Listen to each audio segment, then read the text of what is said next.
जी साहब ग्रामी एक और खूबसूरत हकायत आपके पेश नज़र है।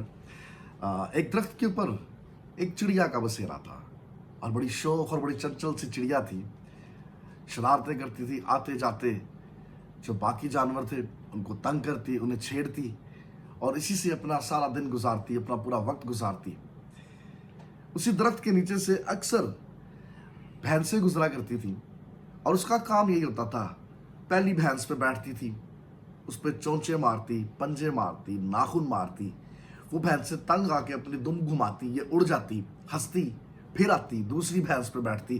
करते करते करते वो भैंसें चलती जाती थी और ये जंप करके छलांग मार के एक से दूसरी पे, दूसरी से तीसरी पे, तीसरी से चौथी पे।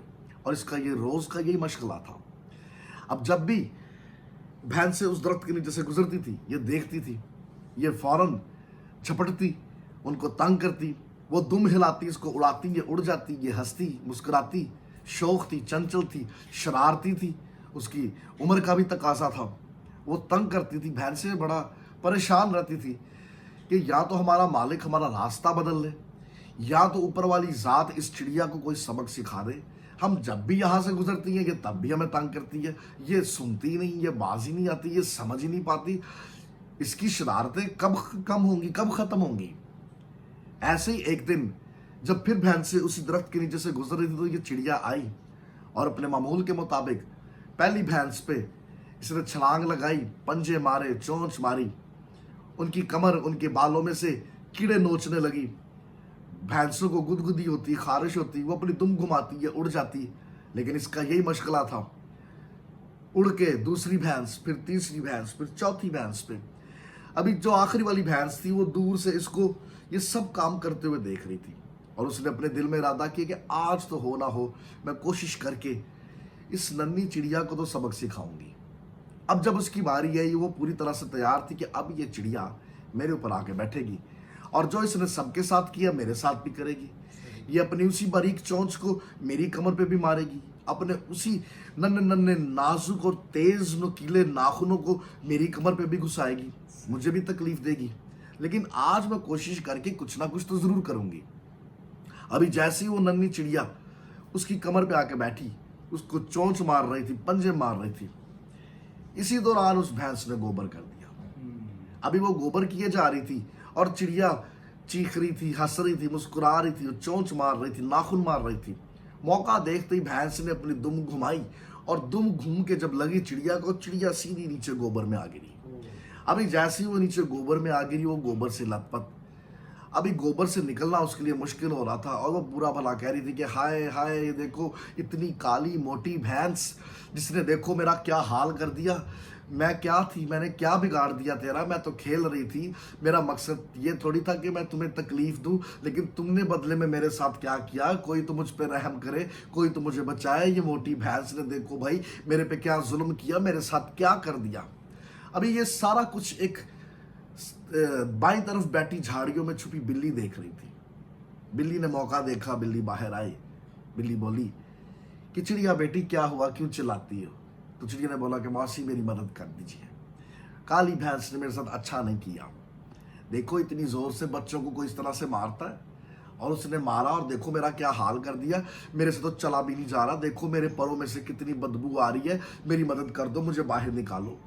बिल्ली ने अपना पंजा यूं करके मारा और चिड़िया गोबर में से बाहर आई। अभी जैसे गोबर में से बाहर तो आ गई, लेकिन चूंकि गोबर उसके पैरों पे लगा हुआ था, वजन बढ़ गया था, अब उससे हिलना मुश्किल था। चिड़िया ने रिक्वेस्ट की कि मासी मेरी एक मदद और कर दो, आपने मेरा इतना साथ दिया, थोड़ी सी मदद मेरी और कर दो। कहा बेटी बोलो।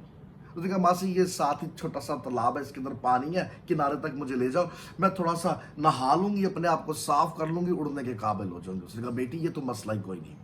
वो अपने पंजों से थोड़ा थोड़ा उसको धकेल के पानी के पास ले गई। जैसे पानी के पास चिड़िया पहुंची, चिड़िया ने गुस्ल किया, अपने आप को साफ किया, नहाई, अपने परों को उसने छांटा और अपने ऊपर से सारी गंदगी उतारी। ताज़ा दम होके जब वो किनारे से ऊपर आई और सामने बिल्ली को खड़े देखा, बिल्ली को खड़े देखा, उसकी शुक्रगुजारी की कि मासी अगर आज तुम ना होती तो पता नहीं मेरी रात तो सारी इसी गोबर में गुजर जाती और इस गोबर की बदबू से शायद सुबह तक तो मेरा दम ही निकल जाता। तुमने तो मुझ पे बहुत एहसान किया। अरे मेरे सब दोस्त जो है उसी शाख पे बैठे मेरे मुंतजर है, मैं आपकी शुक्रगुजार हूँ, आपकी मुंतजर हूँ। आपने मुझ पे बहुत बड़ा एहसान किया, आपने मेरी जान बचा ली। जब बिल्ली ने ये सारी बातें सुनी, उसने कहा कि बिटिया कोई ऐसी बात नहीं, जाने से पहले आ अपनी मासी के गले पर लग जा। वो जैसे ही मासी के पास आई, बिल्ली के पास आई, बिल्ली ने अपने पंजों में से ऐसे नाखूनों को निकाला और उसके नीचे दबोचा, और जैसे उसको दबोचा मुंह खोल के उसको खा गई। तो अजीजों, यहाँ पे यह हकायत खत्म है। लेकिन जैसे यह हकायत खत्म होती है, यह हमें एक खूबसूरत सीख दी जाती है। याद रखिएगा कि हर नुकसान पहुंचाने वाला दुश्मन नहीं होता, और हर हाथ में लाने वाला दोस्त नहीं होता। क्या बात है जी, क्या बात है। अगर भैंस ने दुम मार के चिड़िया को गोबर में गिराया तो उसकी अपनी मजबूरी थी, लेकिन अगर बिल्ली ने उसको गोबर से निकाला, उसकी मदद की, उसमें उसका अपना मफाद था। हर वो शख्स जो हद से ज्यादा बढ़ के मीठा बनता है, हर वो शख्स जो हर काम में आपको अपने साथ साथ आगे आगे बेसबब बेवजह दिखाई देता है, इसमें उसका कोई जाती मुफाद हो सकता है। लेकिन इससे पहले कि आप किसी की जात को बुरा भला कहो, उसके किसी अफाल, किसी अमाल को सोच के एक दफ़ा याद कर लीजिएगा कि कहीं उस शख्स की कोई अपनी मजबूरी ना हो, क्योंकि हर नुकसान पहुंचाने वाला दुश्मन नहीं होता, और हर हाथ में लाने वाला दोस्त नहीं होता।